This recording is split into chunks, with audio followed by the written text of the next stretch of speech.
Sa seconde épouse était Saouda bint Zam'a, radiallahu anha. C'était une femme noble et vertueuse.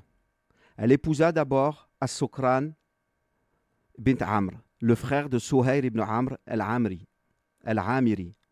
Elle émigra avec son mari en Abyssinie pour préserver sa foi, et elle eut de lui 5 enfants.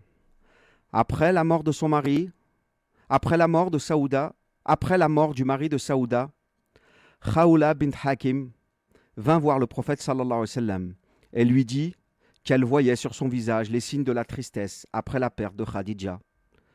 Le prophète sallallahu alayhi wa sallam confirma en disant qu'elle était la mère de ses enfants et la maîtresse de sa maison.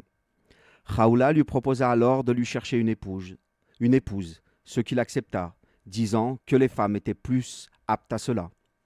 Lorsque Saouda acheva sa période de viduité, le prophète sallallahu alayhi wa sallam lui adressa une proposition de mariage et elle répondit « Je te confie mon affaire au messager d'Allah ». Il lui dit alors de désigner un homme de son clan pour la marier et elle choisit Hatib ibn Amr qui conclut le mariage. Celui-ci eut lieu au mois de Ramadan, la 10e année de la mission prophétique, ou selon certains savants au mois de Shawwal, comme l'a rapporté Ibn Kathir dans Al-Bidaya wa Nihaya.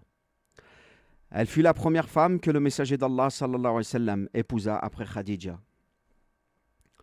En parcourant sa noble biographie, on découvre une femme d'un caractère remarquable, dotée des plus grandes qualités et des vertus les plus honorables, à quoi s'ajoutait une grande douceur dans sa manière d'être et de se comporter avec les autres. Parmi ses qualités, elle était généreuse et faisait fréquemment l'aumône. Ainsi, lorsque Omar ibn Khattab radiallahu anhu lui envoya un récipient pour les aliments rempli de dirhams, elle demanda ce que c'était.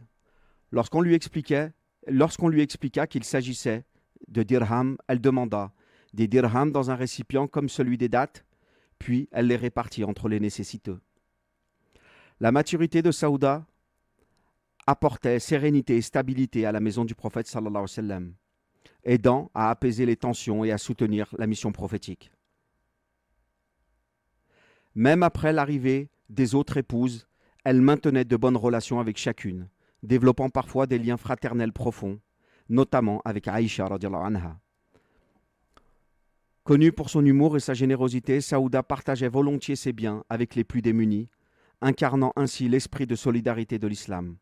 Sa dévotion quotidienne et sa simplicité de vie ont inspiré l'admiration et le respect.